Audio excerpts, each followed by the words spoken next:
नमस्कार मित्रों, स्वागत है आपका सनातन ज्ञान और संस्कार चैनल पे। आज हम बात करेंगे कि सनातन धर्म के 16 संस्कार कौन कौन से हैं और वो क्यों आवश्यक हैं, उनका हिंदू धर्म में इतना महत्व क्यों है। तो आइए जानते हैं सभी संस्कारों के बारे में विस्तार से। संस्कृत भाषा का शब्द है संस्कार। मन, वचन, कर्म और शरीर को पवित्र करना ही संस्कार है। संस्कार का सामान्य अर्थ होता है किसी को सुसंस्कृत करना या शुद्ध करके उपयुक्त बनाना। किसी साधारण या विकृत वस्तु को विशेष क्रियाओं द्वारा उत्तम बना देना ही उसका संस्कार है। इसी तरह किसी साधारण मनुष्य को विशेष प्रकार की धार्मिक क्रिया प्रक्रियाओं द्वारा श्रेष्ठ बनाना ही सुसंस्कृत करना कहा जाता है। भारतीय संस्कृति में 16 संस्कार बताए गए हैं। इन संस्कारों के अनुसार जीवन यापन करने से मनुष्य जीवन के लक्ष्य को प्राप्त कर सकता है। संस्कार से ही हमारा सामाजिक और आध्यात्मिक जीवन पुष्ट होता है और हम सभ्य कहलाते हैं। व्यक्तिगत निर्माण में हिंदू संस्कारों की महत्वपूर्ण भूमिका बताई गई है। संस्कार विरुद्ध आचरण असभ्यता की निशानी माना जाता है। संस्कार मनुष्य को पाप और अज्ञान से दूर रखकर आचार, विचार और ज्ञान विज्ञान से संयुक्त करते हैं। मुख्यतः 3 भागों में विभाजित संस्कारों को क्रमबद्ध 16 संस्कार में विभाजित किया गया है। यह 3 प्रकार होते हैं: मलापनयन, अतिशयाधान और न्यूनांग पूरक। मलापनयन अर्थात किसी दर्पण आदि पर पड़ी हुई धूल, मल या गंदगी को पोंछना, हटाना या स्वच्छ करना मलापनयन कहलाता है। अतिशयाधान किसी रंग या पदार्थ द्वारा उसी दर्पण को विशेष रूप से प्रकाशमय बनाना या चमकाना अतिशयाधान कहलाता है। दूसरे शब्दों में इसे भावना, प्रतियत्न या गुणाधान संस्कार भी कहा जाता है। न्यूनांग पूरक अनाज के भोज्य पदार्थ बन जाने पर दाल, शाक, घृत आदि वस्तुएं अलग से लाकर मिलाई जाती हैं। उसके हीन अंगों की पूर्ति की जाती है जिससे वह अनाज रुचिकर और पौष्टिक बन सके। इस प्रत्येक संस्कार को न्यूनांग पूरक संस्कार कहते हैं। अतः गर्भस्थ शिशु से लेकर मृत्यु पर्यंत जीव के मलों का शोधन, सफाई आदि कार्य विधिक क्रियाओं व मंत्रों से करने को ही संस्कार कहा जाता है।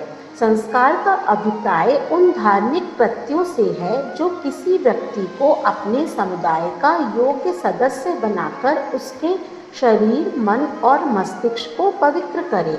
संस्कार ही मनुष्य को सभ्यता का हिस्सा बनाए रखते हैं, लेकिन वर्तमान में हिंदू जन उक्त 16 संस्कार मनमाने तरीके से करके मत भिन्नता का परिचय देते हैं, जो कि वेद विरुद्ध है। वेदों के अलावा गृह सूत्रों में संस्कारों का उल्लेख मिलता है। स्मृति और पुराणों में इसके बारे में विस्तृत जानकारी मिलती है। वेदज्ञों अनुसार गर्भस्थ शिशु से लेकर मृत्यु पर्यंत जीव के मलों का शोधन, सफाई आदि कार्य को विशिष्ट विधि व मंत्रों से करने को संस्कार कहा जाता है। यह इसलिए आवश्यक है कि व्यक्ति जब शरीर त्याग करे तो सद्गति को प्राप्त हो। कर्म के संस्कार हिंदू दर्शन के अनुसार मृत्यु के बाद मात्र यह भौतिक शरीर या देह ही नष्ट होती है, जबकि सूक्ष्म शरीर जन्म जन्मांतरों तक आत्मा के साथ संयुक्त रहता है। यह सूक्ष्म शरीर ही जन्म जन्मांतरों के शुभ अशुभ संस्कारों का वाहक होता है।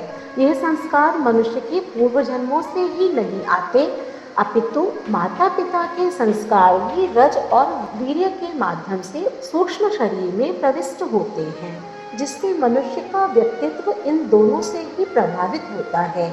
बालक के गर्भधारण की परिस्थितियां भी इन पर प्रभाव डालती हैं। यह संस्कार ही प्रत्येक जन्म में संग्रहित होते चले जाते हैं, जिससे कर्मों अच्छे और बुरे दोनों का एक विशाल भंडार बनता जाता है। इसे संचित कर्म कहते हैं। इन संचित कर्मों का कुछ भाग एक जीवन में भोगने के लिए उपस्थित रहता है और यही जीवन प्रेरणा का कार्य करता है। अच्छे बुरे संस्कार होने के कारण मनुष्य अपने जीवन में प्रेरणा का कार्य करता है। फिर इन कर्मों से अच्छे बुरे नए संस्कार बनते रहते हैं तथा इन संस्कारों की एक अंतहीन श्रृंखला बनती चली जाती है, जिससे मनुष्य के व्यक्तित्व का निर्माण होता है। उक्त संस्कारों के अलावा भी अनेकों संस्कार हैं जो हमारी दिनचर्या और जीवन के महत्वपूर्ण घटनाक्रमों से जुड़े हुए हैं, जिन्हें जानना प्रत्येक हिंदू का कर्तव्य माना जाता है, जिससे जीवन के रोग और शोक मिट जाते हैं तथा शांति और समृद्धि का रास्ता खुलता है। यह संस्कार ऐसे हैं जिसको निभाने से हम परंपरागत व्यक्ति नहीं कहलाते, बल्कि यह हमारे जीवन को सुंदर बनाते हैं। हिंदू धर्म में 16 संस्कारों का बहुत महत्व है। वेद, स्मृति और पुराणों में अनेकों संस्कार बताए गए हैं, किंतु धर्मज्ञों के अनुसार उनमें से मुख्य 16 संस्कारों में ही सारे संस्कार सिमट जाते हैं।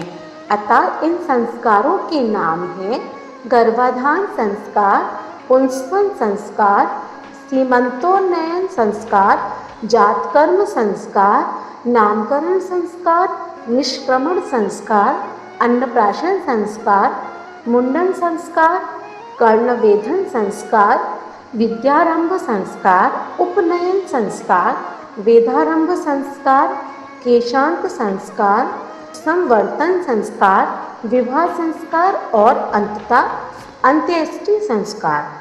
इन सभी संस्कारों के बारे में विस्तार से जानने के लिए आप हमारी अगली प्रस्तुति अवश्य देखिएगा। आज की वीडियो अगर आपको अच्छी लगी हो तो इसे लाइक करें और ज़्यादा से ज़्यादा शेयर करें। ऐसे ही धार्मिक वीडियोस देखने के लिए हमारे चैनल को सब्सक्राइब करें। धन्यवाद।